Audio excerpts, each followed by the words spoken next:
ఓం మహాగణపతే నమః. కుజుడు మనకు ఆగస్టు 3 నుంచి సెప్టెంబర్ 18 వరకు కొత్త రాశిలో అంటే మిథున రాశిలో సంచారం చేస్తున్నాడు. ఇప్పటి వరకు వృషభ రాశిలో ఉన్నటువంటి కుజుడు మిథున రాశిలోకి సంచారం చేస్తున్నాడు. దాదాపు 45 రోజుల పాటు ఈ యొక్క రాశిలో సంచారం అనేది జరుగుతుంది. ఇది ఒక ముఖ్యమైనటువంటి సంచారంగా చెప్పవచ్చు. ఈ సంచారాన్ని ఆధారంగా చేసుకుని ద్వాదశ రాశుల వారికి ఎలాంటి ఫలితాలు కలుగుతున్నాయో చూద్దాము. అయితే ముందుగా మనము కుజునికి సంబంధించినటువంటి వివరాలను తెలుసుకునే ప్రయత్నం చేద్దాం. ముఖ్యంగా ఈ కుజుని యొక్క జన్మము ఎలా జరిగింది అనేది మనం పురాణ గాథల్లో కొన్ని విషయాలు మనకు ఇవ్వడం జరిగింది. అయితే ఈ పురాణ గాథల్లో కనుక చూసుకున్నట్టయితే ఒకసారి పరమశివుడు తీవ్రమైనటువంటి తపస్సు చేస్తున్నప్పుడు తన నుదుటి నుండి ఒక చెమట బిందువు భూమిపై పడినప్పుడు భూమి నుండి ఉద్భవించిన వాడే జన్మించిన వాడే కుజుడు అని కూడా కొన్ని పురాణాలు మనకు చెప్తాయి. అయితే భూదేవి కుమారుడు కాబట్టి ఇతన్ని భౌముడు అని కూడా అంటారు. అయితే తర్వాత అంగారకుడు కుజుడు అని ప్రసిద్ధి చెందాడు. అయితే ఇతన్ని భూమిపుత్రుడు అని కూడా మనం పిలవడం అనేది జరుగుతుంది. అయితే ఇంకో పురాణంలో అంటే ఇది భూమిపుత్రుడు కాబట్టి భూములు, వ్యవసాయము, స్థిరాస్తులకు సంబంధించినటువంటి కారకత్వము ఈ కుజగ్రహం అనేది వహించడం జరుగుతుంది. మరో కథ కనుక చూసినట్టయితే స్కంద పురాణంలో మనకి సుబ్రహ్మణ్య స్వామి యొక్క యుద్ధ శక్తికి ప్రతీకగా కుజున్ని వర్ణించడం అనేది జరుగుతుంది. కాబట్టి అది కూడా మనకి కుజుని యొక్క ఏదైతే జననానికి సంబంధించినటువంటి కథగా చూడవచ్చు. అందువల్లనే సుబ్రహ్మణ్య స్వామికి సంబంధించింది కాబట్టి మంగళవారము సుబ్రహ్మణ్య స్వామిని ఆరాధిస్తే చక్కటి ఫలితాలు ఈ కుజగ్రహం వల్ల కలుగుతున్నటువంటి ప్రతికూలమైనటువంటి ఫలితాలు తొలగిపోతాయి అని చెప్పేసి మనకు శాస్త్రం అనేది చెప్పడం జరుగుతుంది. ముఖ్యంగా ఈ కుజుని యొక్క కారకత్వాలు కనుక మనం చూసినట్టయితే కుజుడు ముఖ్యంగా ధైర్యానికి, పరాక్రమానికి, అదేవిధంగా యుద్ధ శక్తికి, రక్తానికి సంబంధించినటువంటి వాటికి కారకత్వం వహిస్తాడు. భూమి, ఆస్తులు, సోదరులు వాటికన్నిటికీ కారకత్వం వహిస్తాడు. అయితే కుజుడు మన జాతకంలో జన్మ జాతకంలో కనుక అంత బలంగా లేనట్టయితే వారికి ధైర్యం అనేది తక్కువగా ఉంటుంది, పోరాడే శక్తి ఉండదు. ముఖ్యంగా కుజుడు అనేది పోరాట పటిమను మనకు చూపిస్తాడు కాబట్టి పోరాడేటటువంటి శక్తి అనేది ఉండదు. ముఖ్యంగా ఆత్మవిశ్వాసం కూడా లోపిస్తుంది, కోపం ఎక్కువగా అవుతుంది, మొండితనం పెరగడం లాంటి ప్రతికూలమైనటువంటి ఫలితాలు మనకి కుజుడు అంతగా అనుకూలంగా లేకపోతే కలుగుతాయి. ఇక మీ జన్మ జాతకంలో కుజుడు బాగా లేనట్టయితే ఆరోగ్య విషయానికి సంబంధించినటువంటి చూసినట్టయితే రక్తం సంబంధించిన విషయాలు, కండరాలకు సంబంధించినటువంటి విషయాలు, గాయాలు, ప్రమాదాలు ఇవన్నీ కూడా కుజుని యొక్క ఆధీనంలోకి వస్తాయి. కుజుని యొక్క పోర్ట్ఫోలియో కారకత్వాలు అని అంటాము. కుజుని యొక్క సంబంధించినటువంటి వాటికి వస్తాయి. కాబట్టి వీటిలలో ఇబ్బంది కలుగుతుందంటే కుజుడు మనకు అంతగా అనుకూలంగా లేడు అని మనము గమనించాలి.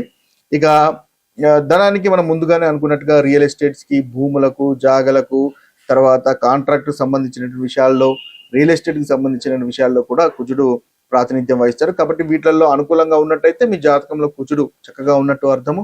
అనుకూలంగా లేనట్టయితే వీటి విషయాల్లో మీరు ఇబ్బంది పడాల్సినటువంటి అవసరం ఏర్పడుతుంది.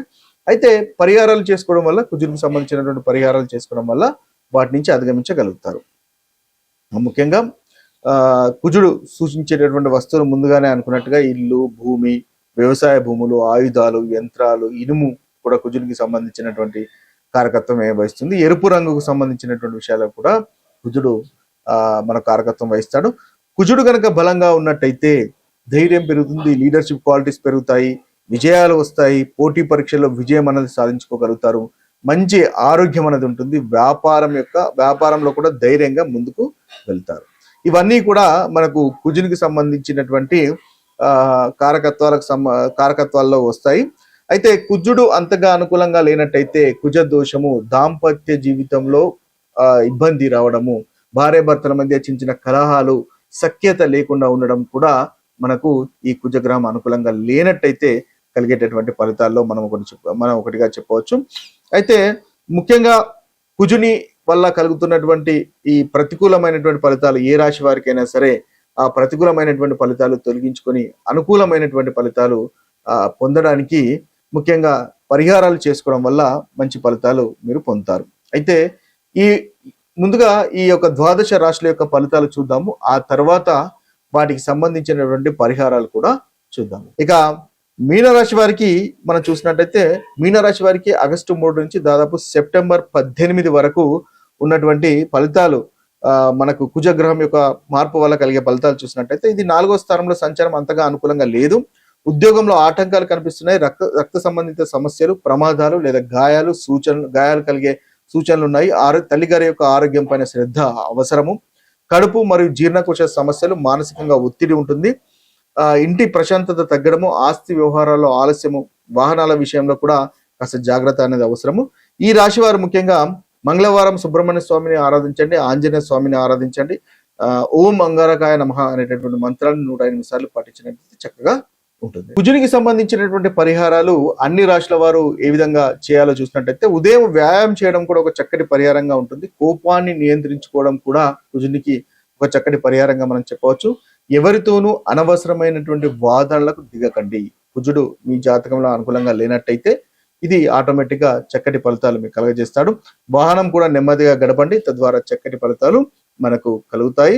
ముఖ్యంగా కుజునికి సంబంధించినటువంటి దానాలు కనుక చూసినట్టయితే ఎర్రటి కందులు దానాలు చేయవచ్చు, ఎర్రటి వస్త్రాలు దానం చేయవచ్చు, బెల్లము దానం చేయవచ్చు, రాగి పాత్రలు దానం చేయవచ్చు, పేద విద్యార్థులకు నోట్ బుక్స్ లాంటివి కూడా దానం చేయడం వల్ల చక్కటి ఫలితాలు మనకు కలుగుతాయి. ముఖ్యంగా ఈ యొక్క ఆగస్టు 3 నుంచి సెప్టెంబర్ 18 వరకు ఉన్నటువంటి పరిహారాలు ప్రతి రాష్ట్ర వారికి కనుక చూసినట్టయితే వీరికి ముఖ్యంగా మేషరాశి వారికి చాలా చక్కగా ఉంది. ఈ యొక్క సంచారము సుబ్రహ్మణ్య స్వామిని ఆరాధించండి, మంచి ఫలితాలు మీకు కలుగుతాయి. వృషభ రాశి వారికి అంతగా అనుకూలంగా లేదు. మాటలను నియంత్రించుకోండి, తద్వారా మంచి ఫలితాలు కలుగుతాయి. 2వ స్థానం కాబట్టి వాక్కు అనేది కాస్త నియంత్రించుకోండి. మీరు హనుమంతుని ఆరాధించండి, తద్వారా మంచి ఫలితాలు మీకు కలుగుతాయి. మిథునానికి కూడా అంతగా అనుకూలంగా లేదు. కోపాన్ని నియంత్రించుకోవడం వల్ల మంచి ఫలితాలు మీకు కలుగుతాయి. మీరు సుబ్రహ్మణ్య స్వామిని పూజించండి. ప్రతి మంగళవారము అనుకూలమైనటువంటి ఫలితాలు మిథున రాశి వారికి కలుగుతాయి. ఇక కర్కటక రాశి వారికి అనవసరమైనటువంటి ఖర్చులు నియంత్రించుకోండి. కర్కటక రాశి వారికి కూడా అనుకూలంగా లేదు ఈ యొక్క సంచారము. విదేశీ ప్రయాణాల్లో జాగ్రత్త అనేది అవసరము. హనుమంతుని ఆరాధించండి. కర్కటక రాశి వారికి ఈ 45 రోజుల్లో మంచి ఫలితాలు కలుగుతాయి. ఇక సింహరాశి వారు కనుక చూసినట్టయితే సింహరాశి వారు కొత్త ప్రాజెక్ట్స్ ని ప్రారంభించండి. మీకు చాలా చక్కగా ఉంది. ఆస్తి వ్యవహారాలు ముందుకనేవి వెళ్తాయి. మీరు గురువుల ఆశీర్వాదాలు తీసుకోండి. సుబ్రహ్మణ్య స్వామిని కానీ హనుమంతుని కానీ ఆరాధించినట్టయితే మంచి ఫలితాలు ఈ రాశి వారికి కలుగుతాయి. ఇక కన్యా రాశి వారికి ఈ యొక్క ఫలితాలు అంతగా అనుకూలంగా లేవు ఈ కుజుని యొక్క సంచారము. కాబట్టి కాస్త జాగ్రత్తగా ఉండాల్సినటువంటి అవసరం ఎంతైనా ఉంటుంది. కోపంతో ఉద్యోగంలో నిర్ణయాలు తీసుకోకండి. ముఖ్యంగా హనుమంతుని ఆరాధించండి, తద్వారా ఈ కన్యా రాశి వారికి అనుకూలంగా ఉంటుంది. ఇక తులారాశి వారికి కూడా ఈ యొక్క సంచారము మనకు ఏదైతే మార్స్ కుజ యొక్క సంచారం అనుకూలంగా లేదు. కాబట్టి తులారాశి వారు కూడా హనుమంతుని ఆరాధించండి, తద్వారా మంచి ఫలితాలు కలుగుతాయి. ముఖ్యంగా తల్లిదండ్రులను, గురువులను గౌరవించండి, మంచి ఫలితాలు ఈ రాశి వారికి కలుగుతాయి. ఇక వృశ్చిక రాశి వారు కనుక చూసినట్టయితే వృశ్చిక రాశి వారికి కూడా కుజుని యొక్క సంచారము ఈ 45 రోజులు అనుకూలంగా లేదు. కాబట్టి వృశ్చిక రాశి వారు కూడా మనకు సుబ్రహ్మణ్య స్వామిని ప్రతి మంగళవారం ఆరాధించండి, శనివారం హనుమంతుని ఆరాధించండి, తద్వారా మంచి ఫలితాలు మీకు కలుగుతాయి. వాహనాలు జాగ్రత్తగా నడపండి. అంగారక మంత్రాన్ని కూడా జపించినా కూడా మంచి ఫలితాలు మీకు కలుగుతాయి. ఇక ధనుసు రాశి వారు కనుక చూసినట్టయితే ధనుసు రాశి వారికి కూడా ఈ కుజుని యొక్క సంచారం అంతగా అనుకూలంగా లేదు. ఆగస్టు 3 నుంచి సెప్టెంబర్ దాదాపు 18 వరకు.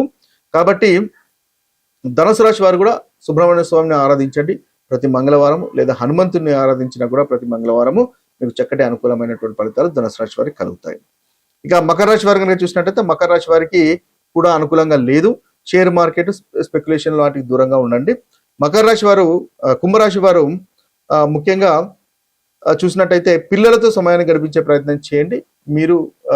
మీరు కూడా హనుమంతుని లేదా సుబ్రహ్మణ్య స్వామిని పూజించండి, తద్వారా మంచి ఫలితాలు మీకు కలుగుతాయి. ఇక కుంభరాశి కూడా సేమ్, మీరు కూడా కోపాన్ని నియంత్రించుకోవడం మీకు కూడా అంతగా అనుకూలంగా లేదు.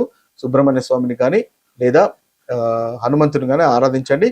మీనరాశి వారికి కూడా అంతగా ఈ యొక్క అనుకూలత అనేది లేదు. వాహనాలు నెమ్మదిగా నడపండి. మీరు ప్రతి శనివారం హనుమంతుని ఆరాధించినట్టయితే చక్కటి ఫలితాలు కలుగుతాయి. ఇవి స్థూలంగా ఈ రాశిలో వారికి ఉన్నటువంటి పరిహారాలు. మరొక వీడియోలో మరొక రాశి ఫలితాలతో కలుద్దాము. అంతవరకు సెలవు. సర్వే జన సుఖినో భవంతు. సర్వే సుజన సుఖినో భవంతు. నమస్తే.